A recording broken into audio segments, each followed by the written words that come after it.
Seek injury lawyers at all nines. That's 999-9999. Closed captioning for News 12 is brought to you by Kenneth Nugent.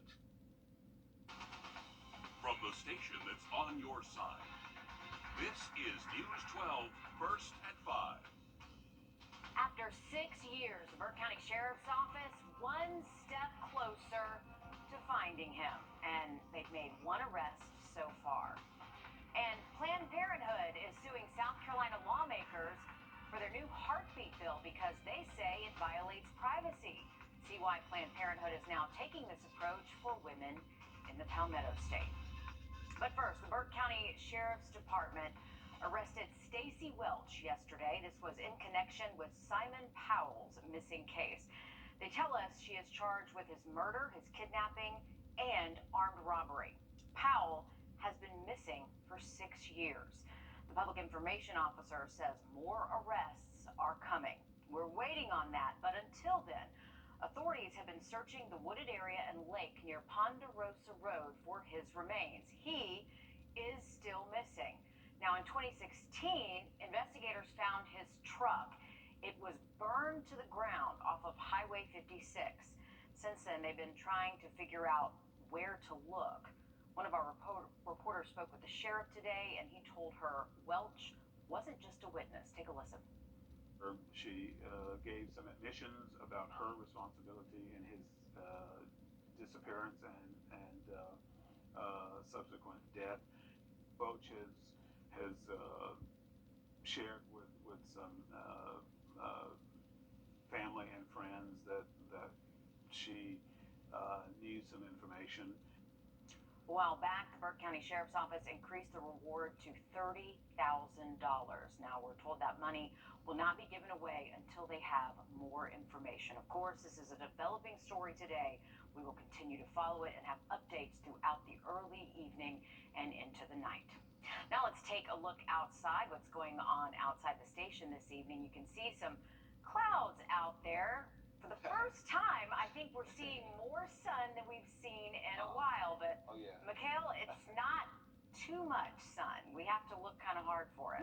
Definitely. That sun is trying to peek through those cracks and crevices in the clouds out there. But as Meredith said, we haven't seen much sun the past few days around the CSRA. And that's thanks to this star frontal boundary now continuing to give us those cloudy feels and starts, and just continuing to keep that cloud cover throughout today, eventually seeing scattered showers and storms in the afternoon. And that's what we are seeing once again for today. Just some showers and embedded storms right now across the CSRA. Zooming in on Augusta first, some of that heaviest activity just west of downtown Augusta. Pretty good downpour there near State Road 278. And then we are talking about some widespread areas of light to moderate rainfall and also a few thunderstorms around Waynesboro, Davisboro as well. And as we expand the picture, we're just watching possibly the sea breeze right here that could trigger a few more showers and storms across some of our southern counties. And we do have a low level severe risk for today, along with the flash flood threat for some localized flooding issues. Now, rain chances will continue through tonight and also into the weekend as well as we look ahead towards the weekend. So you do want to make sure that you're using extra caution on any wet roadways that you do encounter. Ponding on roadways is very easy to occur, and it doesn't take much to hydroplane, so you want to just use extra caution out there. We'll talk more about those rain chances coming up in your full forecast. All right, thanks for that, Mikhail. Abortion providers believe a right to privacy guaranteed in South Carolina's Constitution makes the state's ban on abortion after around 6 weeks or so unlawful. Now they're suing again to be able to perform the procedure after that point. Our State House reporter Mary Green explains what's different about this new challenge.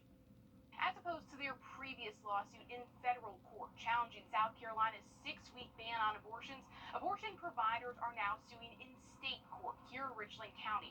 Planned Parenthood says once the U.S. Supreme Court overturned Roe v. Wade, challenging the South Carolina law at the state level was their remaining option.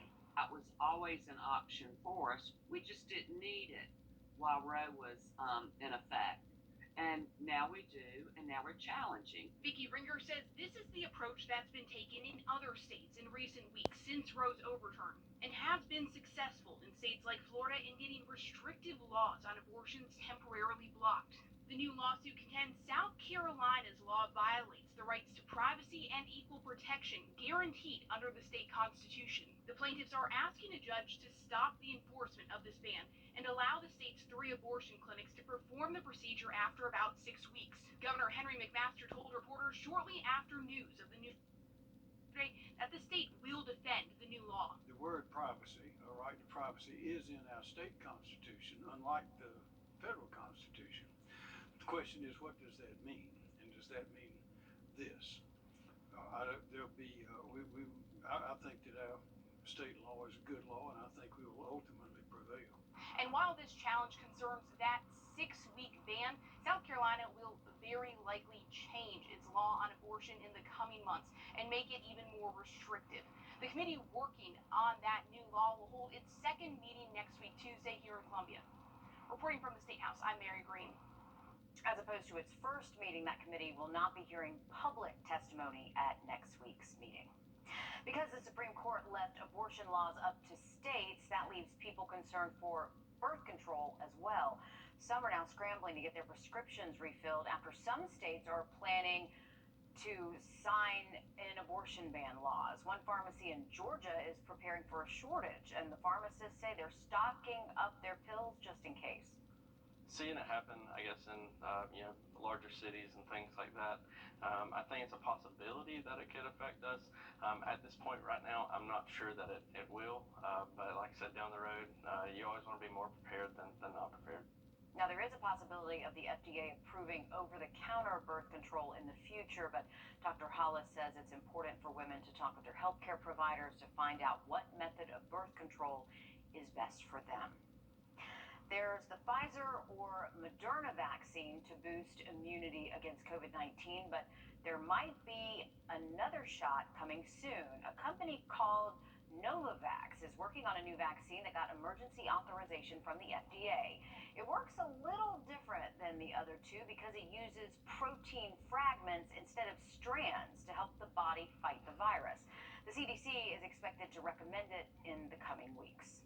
South Carolina's DHEC confirmed there are now 4 cases of monkeypox in the state. Earlier today, they said they're going to track new cases as they come. The virus is spread through close contact with someone who has it, so if you think that you've been exposed, experts are encouraging you to speak with a healthcare provider and to make sure you get checked out. After an entire day of searching, everyone missing from the flood has been found in Virginia. Authorities say crews worked overnight and throughout the morning. They found all 44 people reported missing on their hotline. The chief deputy held a news conference today to report on their successes and to provide more updates. Today, we are happy to report that 0 people are unaccounted for in the impact area. We also happy to report we are at 0 fatalities during this flooding incident. Fantastic news, especially considering the images we saw. A series of storms dropped 4 to 6 inches of water in just a matter of hours. The next thing to worry about, all the homes damaged or the ones washed away. A judge has ordered Senator Lindsey Graham to appear in Georgia federal court, but we now know he is going to fight it. Senator Graham and his lawyers have filed an appeal for his subpoena. He'll testify in a Greenville federal court instead of Georgia next week. His lawyers say the senator wasn't seeking to interfere in the state's election when he called state officials, asking them to re-examine certain absentee ballots. Senator Graham was one of a handful of Trump confidants and lawyers named in petitions filed last week by the Fulton County District Attorney. Still to come, 2 months after a tragic mass shooting in Buffalo, New York, a community trying to move forward. We'll explain how in a moment. Mikkel? We are tracking some wet weather across portions of the CSRA. Those showers and storms not moving all too much, so we are concerned about some flood threats. We'll talk about that coming up next. Diamond. Small fries and a 20-ounce drink for just $3 more. The 2 for $6 double checker burger with cheese deal. Get checkers delivered through our rewards app. Today, a federal grand jury issued a 27-count hate crimes and firearms indictment against the man accused of shooting and killing 10 people in a Buffalo, New York supermarket. This comes as the grocery store prepares to reopen. Eliza Westbrook, it reports. On the other side of this memorial to the victims of the Buffalo shooting, a renovated grocery store is ready for the parking lot fence to come down and customers to come back. Although we have mixed emotions, one thing that we do know is that we are better together. On behalf of Tops Friendly Markets, local pastor Darius Pridgen offered a prayer and moment of silence to honor the victims and their families. The upstate New York community is still recovering, and residents are split over whether they'll shop here again. But just out of respect of it being sacred ground, so to speak, I'm not quite sure. I might just let a couple days, couple months go by and see if I will go back in. Nearly 400 people have signed a petition on change.org demanding the Tops be torn down and a memorial park built in its place. There are also locals who support the reopening of the only grocery store in their neighborhood. Over the last 2 months, many have had to rely on buses to stores in other neighborhoods or food giveaways. There's a lot of people around here who are walkers. It's not like we can get to another supermarket. Many we spoke to say they will be here for the reopening Friday, unsure of how they'll feel, but ready for community transformation to begin. Elijah Westbrook, CBS News, Buffalo, New York. Now, your first alert weather with meteorologist Miguel Hannah Harding. And we are taking a live look over Beach Island. So about 750 feet in the air there. You can see some rainfall off towards the left side of the screen if you're looking at the TV, and also some clearing underneath this area of cloud cover there, and also just some light raindrops falling around the Beach Island camera, and they are seeing a light downpour in this area. Bushfield still getting in on that shower activity as well, and those winds out of the east-northeast at about 5 miles per hour. So not as breezy as it was earlier with that thunderstorm that moved through, but we are still talking about this stalled out frontal boundary that is going to continue to be the main source of scattered shower and storm activity each afternoon today through the weekend. As far as the outlook right now on Doppler Max radar, we're tracking just this swath of light to moderate rainfall, some heavier showers and thunderstorms embedded in this rain shield right now. In between Aiken all the way through parts of southern Richmond County, we're talking about light to moderate rainfall being widespread and starting to build a little bit further north as well, just creeping into the Columbia County area. And as far as this cell right here, not looking all too impressive anymore. There was a special weather statement on this until about 5:15 for the threat of some gusty winds and frequent lightning, but not seeing too much lightning or extremely heavy rainfall. So some improving conditions for parts of Johnson County. And there's that wide view again of these showers and storms that will continue into tonight for some areas. As far as the flash flood risk for today through tonight, we do have that elevated slight risk across the central and southern CSRA through tonight, and also tracking the threat for maybe an isolated shower or storm to go severe. The main threat will be gusty winds and also, again, that torrential rainfall that could cause some localized flooding issues. Now, here's a look at the hour-by-hour forecast through tonight. You can see that this is one of our in-house models picking up on that continuation of shower and storm chances up until midnight and even after midnight for some locations. As we head towards daybreak on Friday, maybe a few light showers hanging around, but most of us should be on the drier side. Definitely still cloudy for the start of your Friday, and throughout your Friday, we'll see a good bit of cloud cover hanging around, maybe a few breaks in the clouds later into the afternoon and early evening, but that chance for showers and storms could prevent us from seeing that sunshine at all. And then looking ahead towards Saturday, we're talking about the chance for more of those scattered showers and storms once again for the weekend. As far as tomorrow's severe outlook, not concerned about really severe weather, just that threat for heavy rainfall still lingering, but no actual severe threat, so some good news there. And that flash flood risk does look to be the marginal low-level risk for the entire region versus that marginal to slight risk we are seeing today.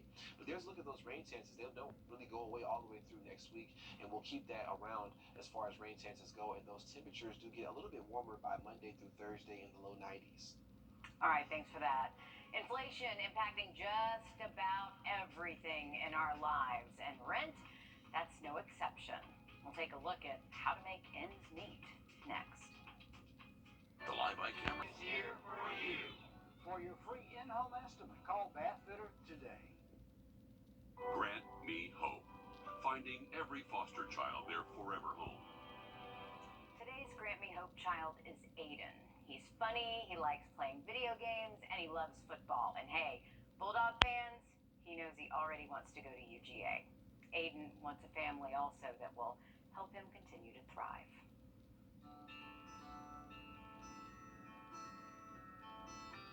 My name is Aiden, and I'm 11 years old. My favorite food is pizza. favorite music is hip hop. My favorite movie is Despicable Me. Right now I live in the city, but I wouldn't mind living in the country. I love cats and dogs.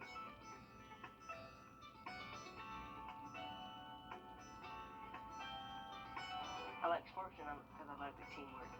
I actually play football at my school. My favorite subject is math. Math because you have to add up stuff and you have things I don't know about. Being responsible is important to me because consequences will fall right back on you. I'm gonna be an Air Force fighter pilot to protect U.S. citizens. Being honest is important to me. I get to be trusted from people. And if you lie, you don't get trusted. For in the family is just them being yourself, just my family members and people being yourself. My name's Ada and I'm looking for a forever home. Grant me hope because every child deserves a loving home. If you want to learn more about Aiden, you can head to our website, wrdw.com. You can also check out our app for more ways to help kids just like him through our partnership with Grant Me Hope. Families are facing record high prices on just about every item they need in their day-to-day lives, and that includes rent or mortgage. There is fewer housing options available for rent or sale now than any time in the past 30 years. Dwayne G is here to help you make ends meet as the landscape of renting a home is getting tougher than ever before. Americans may be making more money for many jobs now that it is an employee's market, but you put that up against inflation and it pretty much wipes out those wage gains. Low-income Americans are finding it harder than ever before to keep up with the rising cost of rental prices. I don't think any of us could have prepared for the astronomical increase in home prices and rental prices. None of us could have prepared for the pandemic as well. Denitha Doe, an economist for data company Clever Real Estate, points out U.S. rent prices are rising 4 times faster than Americans' paychecks. The rental price increase was 149%. And to give context to that, income has only increased 35% over that same time period. In most places, there is no limit on the amount your landlord can increase the rent. However, they must abide by the terms of your lease or rental agreement. With this in mind, Doe says you must do more than complain about the hike in rent. Get really clear on where your money is going. Sit down, look at your expenses. Financial awareness is the first step. Know exactly how you're spending your money and how much money you're bringing in. If the money coming in doesn't match what must go out to pay the bills, consider asking for a raise at work or look for different ways to earn a little extra money outside of your day job. It's really tough for folks to be able to afford the basic comforts that previous generations have been able to afford. If you find your rent is rising, you can always try to talk to your landlord. You can also take a look at ways to cut back on other expenses in your life. As a renter, learn of any and all rights you are entitled to in the city and state you reside. Think about whether you should stay or go if your rent is increasing. The cost of the move could be more than you imagined, and there is no guarantee you'll find a safe, comfortable place lower than the one you have now. Helping you make ends meet. I'm Dawn G.